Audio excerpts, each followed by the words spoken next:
Happy Thursday and welcome back into another edition of Prime Sports World. And we are about 2 hours away from the kickoff of week number 10 of the National Football League.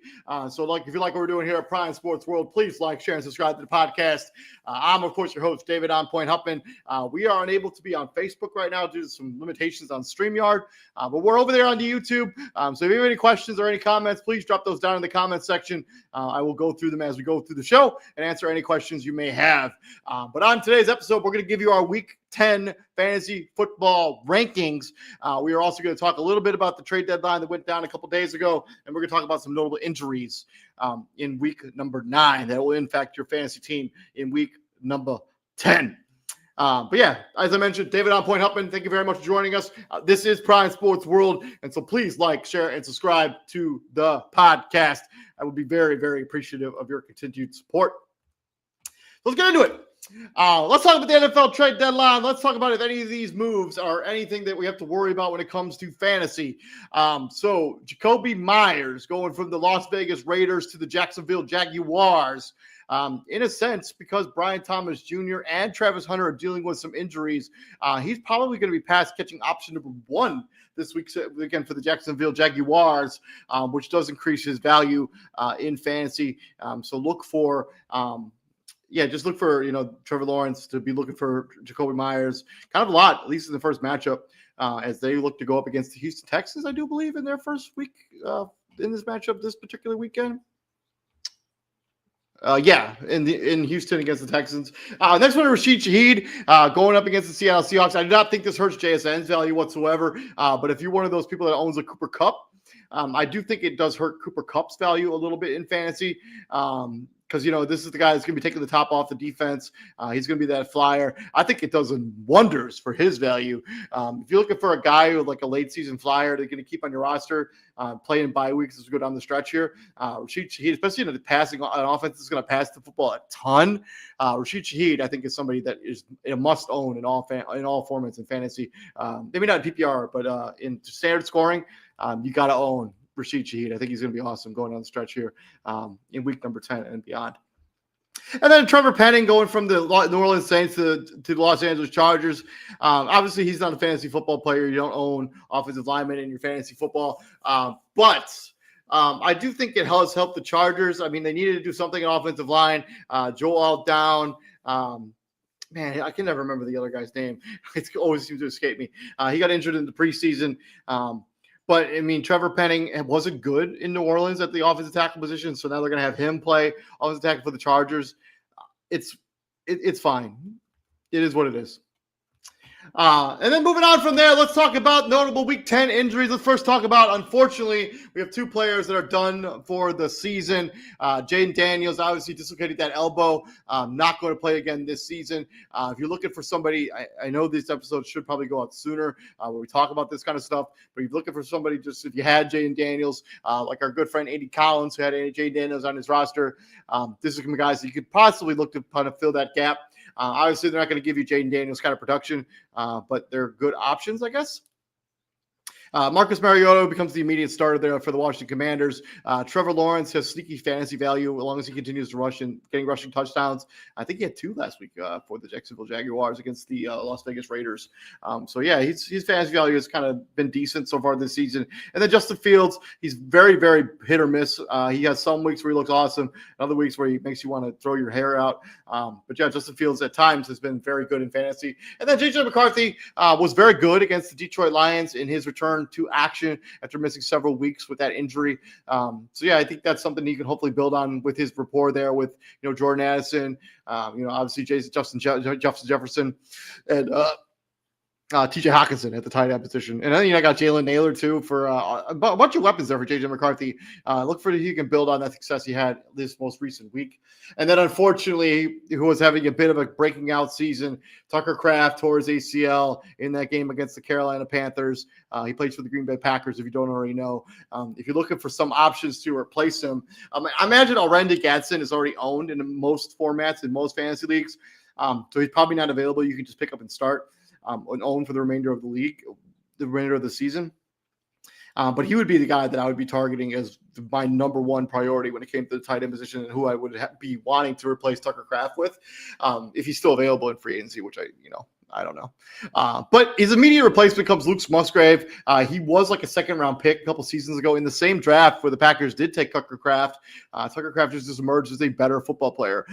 Luke Musgrave has talent. There's talent there. He's good. He's got the pedigree there to the tight end position. It's somebody that you could probably pick up and just play in the Tucker Kraft role, and hopefully you get the kind of production out of him that you got out of Tucker Kraft. But I would temper your expectations. Two other options would be Evan Ingram. He seems to be getting more and more involved in the passing attack for the Denver Broncos. He's somebody that is probably on your waivers, probably in free agency. You could just pick up and start. And then A.J. Barner has quietly had a really nice season for the Seattle Seahawks at the tight end position. He's another guy that's probably sitting out there in waivers in free agency that you could just pick up and start. So hopefully these suggestions help you out a little bit in your fantasy lineups. If you have any questions, get that down in the comments section. I'd be happy to answer any questions you may have. And thank you very much for whoever's watching us over there on Twitch. We do appreciate that very much. But yeah, without further ado, let's get into the bulk of this show. Let's talk about rankings. And number one is Sam freaking Darnold. I don't know how you can have Sam Darnold anywhere else but number one after what we saw out of him this past weekend on Sunday Night Football against the Washington Commanders. Now he's going up against I know the Arizona Cardinals put up a really good fight against the Dallas Cowboys, but I don't think they're this good. Sam Darnold should have a massive, massive game, and you're adding another weapon to this offense in Rashid Shaheed. The sky's the limit for Sam Darnold fantasy for the remainder of the season. And if you own him, you got to be sitting pretty right now. Number two, Josh Allen. Yeah, number two, going up against the Buffalo Bills team that he's kind of feasted on over the course of his career. Should be a good Josh Allen. And Jalen Hurts going up against the Green Bay Packers on Monday Night Football. A little bit concerned about Jalen Hurts, but I still have him at number three. I think the rushing totals, I think the rushing touchdowns keep his value high. Daniel Jones, his worst performance of the season came in the Pittsburgh Steelers, but he's going up against the Atlanta Falcons team that I think he can bounce back against. We never really know what version. On Twitch, we got Nix or May for this week. I would go Bo Nix. Going up against the Las Vegas Raiders, I think that's a pretty good matchup for Bo Nix as that kickoff starts in about 2 hours. Drake May going up against Tampa Bay. In fantasy, at least, the Tampa Bay Buccaneers defense was in the top 5 when it comes to points, defensive points, when it comes to Tampa Bay. And I think Bo Nix is a better opportunity also to get rushing touchdowns. I would go Bo Nix, but that's close. And if you're in an opportunity to, you have an OP position in your league, I probably would start them both, but I would go Bo Nix. Hopefully that helps. But yeah, you got Justin Herbert going there at number 5. The Chargers are going to have to try to make do without Joe Alt for the remainder of the season. Their first big test will come this weekend at the hands of the Pittsburgh Steelers on Sunday Night Football. The Steelers looked rejuvenated this most recent weekend. At least that defense did, going against the Indianapolis Colts. So I think that's going to be a good matchup for Justin Herbert. Bo Nix, as I just mentioned, going up against the Las Vegas Raiders. Defense has been a train wreck for majority of the season, even with Max Crosby. Bo Nix should have a good day in there. And then Jackson Dart going up against my Chicago Bears. I like what I see now. Jackson Dart, his rushing total, his legs, and his rushing touchdowns kind of keep his value semi-high. So yeah, Jackson Dart, I think is a good start this week. Baker Mayfield going up against the Tampa Bay Buccaneers. Yeah, a little bit lower than I probably would normally have him on there. But this New England Patriots defense is for real. And you'll see when we get to wide receivers, I think the Christian Gonzalez effect is real when it comes to the New England defense. Lamar Jackson, number 9. Yeah, I think this is a good ranking for him right there. He's going up against the Minnesota Vikings defense that can get after the quarterback. Lamar Jackson, still top 10 value, but we temper my expectations there just a little bit. At number 10, I got Jared Goff of the Detroit Lions going up against the Washington Commanders, who are basically a shell of their former glory. Jared Goff should have a good game against the Commanders. And then my outside looking at it, I got Caleb Williams going up against the New York Giants, Drake May going up against the Tampa Bay Buccaneers, and Matthew Stafford of the Los Angeles Rams going up against the San Francisco 49ers here in Levi Stadium on Sunday afternoon. It's a good matchup there, and he's got both his weapons back. Puka Nacua is a go. Devontae Adams is there. Tyler Higbee is going to be more healthy. And then my sneaky and daily guys, I got J.J. McCarthy, coming off a really strong game against the Detroit Lions. You go up against the Baltimore Ravens team that had, besides last week against the Miami Dolphins and against the Chicago Bears to a lesser extent, has been an offense, a defense that's given up crazy numbers in the passing game. JJ McCarthy, the weapons are there. The offensive line has been better. JJ McCarthy has the opportunity to put up big numbers in that game against Baltimore. And then Dylan Gabriel at 4,400. I mean, the Jets traded away their two best defensive players, one being Sauce Gardner, and then Quentin Williams at the defensive line. That defense is not going to be as formidable as it was. Dylan Gabriel, if there ever was an opportunity for him to put up good numbers at the quarterback position and kind of supplant himself as the starting quarterback there for Cleveland, it's this week against the New York Jets. Let me know what you think about those sneaky daily options down in the comment section. And then I'm swinging over into running backs. Jonathan Taylor, number one, has he been the majority of the season, going up against a stout Atlanta Falcons defense, but I think he's going to want to get back on the schneid after a pretty disappointing performance against the Pittsburgh Steelers. So Jonathan Taylor, number one. Two, James Cook, third, always seems to have a field day against the Miami Dolphins. We saw what he did last time these two teams played. Three, Jahmyr Gibbs. Going up against the Washington Commanders. 4, Bijan Robinson going against the New England Patriots. It's not a great matchup for Bijan, but he's just matchup proof at this point. And so if you got him, you got to start him. 5, Christian McCaffrey. He's that entire offense for the San Francisco 49ers right now, as long as Brock Purdy continues to be out, which I do expect him to be out in this one. 6, Derrick Henry of the Baltimore Ravens going up against Minnesota. 7, Saquon Barkley going up against Green Bay. 8, Kyron Williams of the Los Angeles Rams going up against the San Francisco 49ers. Number 9, Devon Achane. Yeah, a little bit lower on Devon Achane than I would be on a regular week. But I think Buffalo's run defense has been pretty solid over the last couple weeks. And Devon Achane, really, his fantasy value is really more in the passing game than it is in the running game. And then 10, Josh Jacobs. I think his touchdown streak got snapped last week, but look for him to get back into the rhythm there against the Philadelphia Eagles, who did bring in some reinforcements on the defense. But I think Josh Jacobs should still have a good game there for Green Bay. And then my outside looking in, I got Breece Lightning Hall. Last time we saw him out there, he was throwing for a touchdown. He was rushing for a touchdown. He's going to be a big-time focal point of this offense moving forward for the New York Jets. And then 2, Travis Etienne Jr., another guy who's a big focal point of that offense there in Jacksonville as they try to limit, what Trevor Lawrence does on the football field from a game-to-game basis. And then 3, J.K. Dobbins playing tonight against the Las Vegas Raiders. I just don't believe in that defense, and I think J.K. Dobbins should have a good game there. Look for him to get over the century mark in that game against the Raiders. And then my sneaky and daily, because of the injury to C.J. Stroud with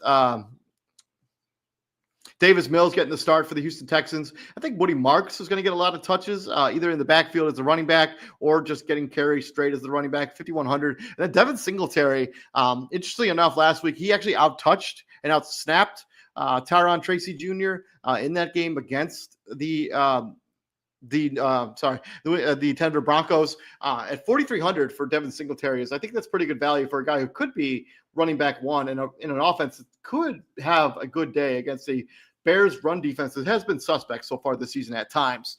And Woody Marks, obviously 5,100 for the Houston Texans. From the running backs, we got 2 questions here. Hold on a second on the YouTube.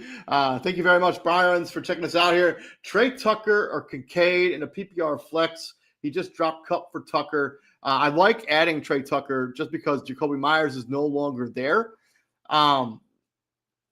Because I think he's going to be – he's wide receiver 1 for sure there. And he has moments where he looks like a guy who's about to ready to break out. And then he has a week – like the next week, you don't hear from him again.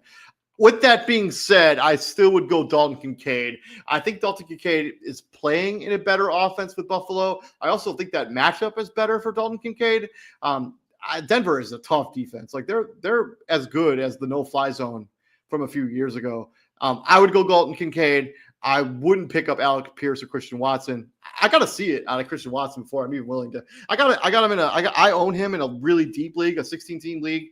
He hasn't done squat so far this season. Like if I'm going to own him over either of the 2 guys you just mentioned, I got to see something out of him. I would rather have Trey Tucker. I would rather have Dalton Kincaid today for the remainder of the season.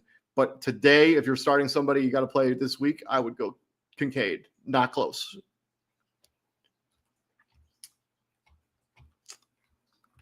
Moving on from there, we're going to talk about wide receivers and the number 1 guy. This guy's probably going to be the number 1 wide receiver for the remainder of the season as he's chasing after multiple records at the wide receiver position. He's sort of chasing after Marvin Harrison's reception or Michael Thomas's reception record, and he's right on the heels of Megatron's receiving yards record. He's on pace to have like 2,200 yards or 2,100 yards receiving right now, which would just be absurd numbers. But Jackson Smith-Njigba, my number one wide receiver. Number two wide receiver is Puka Nacua. I do expect him to play on Sunday afternoon against the San Francisco 49ers. And then the sun god, Amon-Ra St. Brown, is number three. He had a solid day at the office there against the Minnesota Vikings in a game that they eventually fell. But this is a good matchup against the Washington Commanders. They already lost their number one corner. So Amon-Ra St. Brown should have a good game against the Washington Commanders. And I might be a little bit higher than the consensus on A.J. Brown, but I still think the way to beat the Green Bay Packers is through the passing game, and A.J. Brown should be a focal point of that offense. The secondary of Green Bay is a little bit sus. Number 5, Drake London. I don't necessarily love the matchup for Drake London going up against Christian Gonzalez in the New England Patriots. But after he just had 3 touchdowns in that game last weekend, there's no way you can put him on the pine. So I got him at the top 5. 6, Ladd McConkey of the Los Angeles Chargers going up against the Pittsburgh Steelers. It's very difficult to predict on a week-to-week basis which of those 3 wide receivers are going to have the better fantasy day between Quentin Johnson, Keenan Allen, and Ladd McConkey. It's literally like a dice roll, like a 3-sided dice, if that even exists. But yeah, Ladd McConkey is an interesting choice. Then Courtland Sutton playing tonight against the Las Vegas Raiders. I think he gets into the end zone in this game. So look for him to have a good game. I know he struggled. He has hit or miss games, but I think this is going to be one of his good ones. 8, Jalen Waddle. I think he gets a touchdown in garbage time against the Buffalo Bills. 9, Nico Collins. Davis Mills still look for him when he was coming off after C.J. Stroud got injured. That's a good sign if you're a Nico Collins owner. Zay Flowers, still wide receiver 1 there for the Baltimore Ravens. But I am semi-concerned that, Mark Andrews is kind of taking more of those touches. Isaiah Likely is even more involved in the passing game than Zay Flowers. But I still think he's got top 10 value. Going up against a pretty favorable matchup, at least in the passing game against the Minnesota Vikings. If Lamar can get the ball out of his hands. And then my outside looking in, I got Michael Pittman Jr. Going up against the Atlanta Falcons. I know he probably will get AJ Terrell in that game, but I'm not super concerned. I think the Colts are going to want to make a big statement after falling to the Pittsburgh Steelers last week. Rome Odunze, I know most people are pretty concerned that he had a goose egg last week against the Cincinnati Bengals, a game where they scored 47 points, and Rome Odunze didn't have a single catch. Like, it's just crazy. But I think he gets back on the shine. The New York Giants secondary is not all that good. I think he should have a good game there. And Emeka Egbuka at number 13. Yeah, I think I was talking about Chris Gonzalez, but Chris Gonzalez is going up against the Tampa Bay Buccaneers. I meant that was last week. Sauce Gardner. Sauce Gardner. I apologize. Drake London is going to be going against Sauce Gardner, and the Colts, they just traded for him. I think he's going to want to make a statement there for the Indianapolis Colts, locking up Dre London. But you guys still got to roll with him. Emeka Egbuka, I meant Christian Gonzalez here. It's good that they had their bye when they did have it. It really allowed him to really heal up that hamstring. So look for him to bounce back after what's been 2 mediocre weeks in a row. But he should have some pretty solid balance value, which is why he's number 13 on the outside looking in portion of the show. And then my sneaky and daily, I got Jacoby Myers at 4,800. Is probably going to be wide receiver 1 there for the Jacksonville Jaguars, as Brian Thomas Jr. is dealing with an injury of some sort. I can't remember, a knee, an MCL, something like that, a high ankle. And then obviously Travis Hunter is on IR. He's going to miss the next couple weeks for sure. So 4,800 for Jacoby Myers, I don't think it's too bad a value. And then Jerry Jeudy.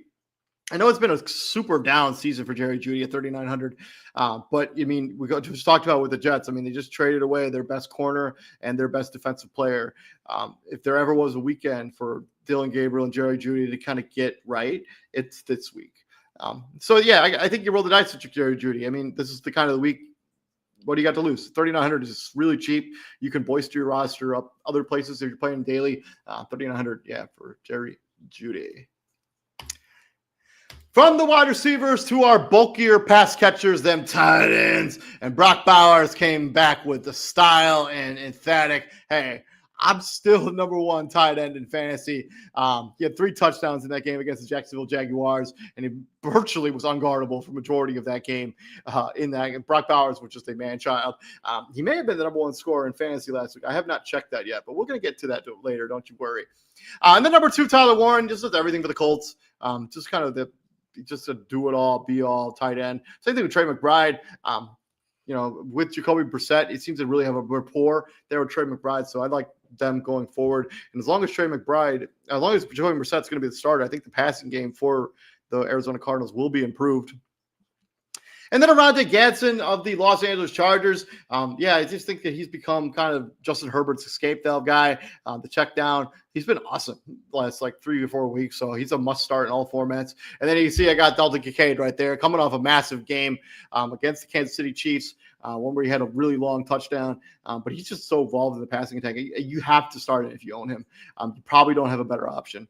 And number 6, I got George Kittle. I kind of expected him to be way more involved in the passing attack since he returned from that injury. And he's just kind of been meh since then. So we'll see. 7, Sam Laporta of the Detroit Lions. 8, Dallas Goedert. All he does is seem to catch touchdowns for the Philadelphia Eagles.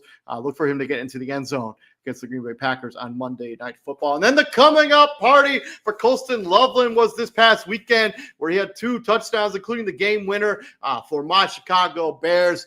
Look for him to have similar production as long as Cole Kmet's unable to go with that concussion. And then Mark Andrews also had 2 touchdowns at the tight end position for Mark Andrews on Thursday Night Football against the Miami Dolphins. It's clearly back. It's clearly looking like the old Mark Andrews for sure. And then my outside looking in at the tight end position, I got Juwan Johnson, who's become that escape valve for whoever playing quarterback really for the New Orleans Saints. Mason Taylor for the New York Jets. And then TJ Hawkinson had his first really solid game of the season last week against the Detroit Lions, his former team. So look for him to continue to build on that momentum with J.J. McCarthy. And then my sneaky and daily is Isaiah Likely.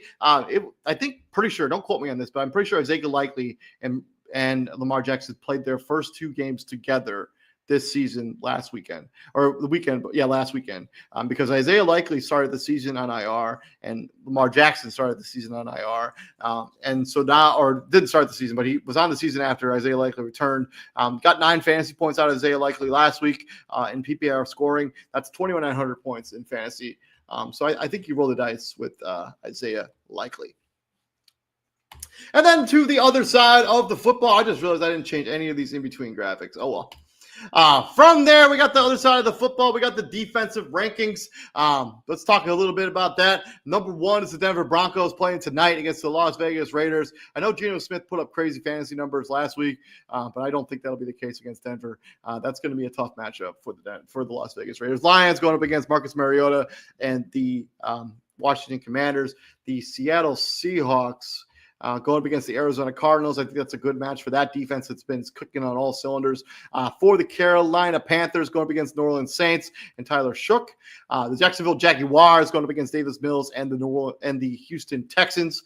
The Indianapolis Colts going up against the Atlanta Falcons. I just kind of talked about Sauce Gardner kind of extensively earlier in the show. I think they're going to want to showcase their new toy there. Buffalo Bills going up against the Miami Dolphins. The reason they're not higher is I kind of do expect the Bills to get up early and often in this game, and then for them to cruise the remainder of the game. And then the Cleveland Browns, I kind of talked about the Jets. I mean, they have moments where they look competent, but the most part they've been just okay on offense. I think, Myles Garrett there getting pressure under the quarterback. I think that's going to be a good matchup. It might be a really low-scoring game. So both of those defenses may be viable. Not so much the Jets, but that Browns defense should be a low-scoring game for sure. And then my sneaky and daily, I got the Jacksonville Jaguars going up against Davis Mills and the Houston Texans. They're only 2,600 on daily, which is really cheap for defense in the daily fantasy. The average is usually around 3,300. So you're getting the defense $700 cheaper than the average. So Jacksonville Jaguars, I think, is a sneaky good play this weekend if you need a defense and you're in a pinch. But yeah, thank you very much for joining us. This has been our Fantasy Football Rankings, week number 10. We are presented by Prime Sports World. And before we get up out of here, like we do every single week, we're going to talk about the top 5 scorers in fantasy this most recent weekend. Just looking at some of the numbers. So Brock Bowers was the number 1 scorer in fantasy. 12 catches, 127 yards, and 3 tutties for 43 fantasy points. Yeah, Brock Powers was on another level in that game against the Jacksonville Jaguars. Drake London at 38 points. Caleb Williams at 38.7 points. Chris McCaffrey continues to just do work there no matter who the quarterback is, 34.3. And then rounding out that top five, we got T. Higgins at 33.1 fantasy points as everybody was eating and cooking in that Bengals Bears game on Sunday. In the top seven, four of those guys came from that game alone. We had Colston Loveland at number 7, Joe Flacco at 6, T. Higgins at 5, Caleb Williams at number 3. So everybody was feasting in that game against Cincinnati and the Chicago Bears on Sunday afternoon. But yeah, thank you very much for joining us. Please like, share, and subscribe to the podcast if you like what we're doing here at Prime Sports World. We'll continue to give you guys good content. Tomorrow, the College Football Showdown show will return after a couple of weeks off here at Prime Sports World. I'll be back here on Tuesday when we're breaking down Monday Night Football, and we're going to be talking about week number 11. Feels crazy that we're already that deep into the NFL season. But yeah, thank you very much for joining me. Thank you very much for everybody who asked questions on YouTube or on Twitch. Unfortunately, we weren't able to be on Facebook this week, but that will be rectified by the next time we have an episode. But yeah, we do appreciate it. I'm David On Point Huffman. Please like, share, and subscribe to the podcast. And here at Prime Sports World, we bring the heat.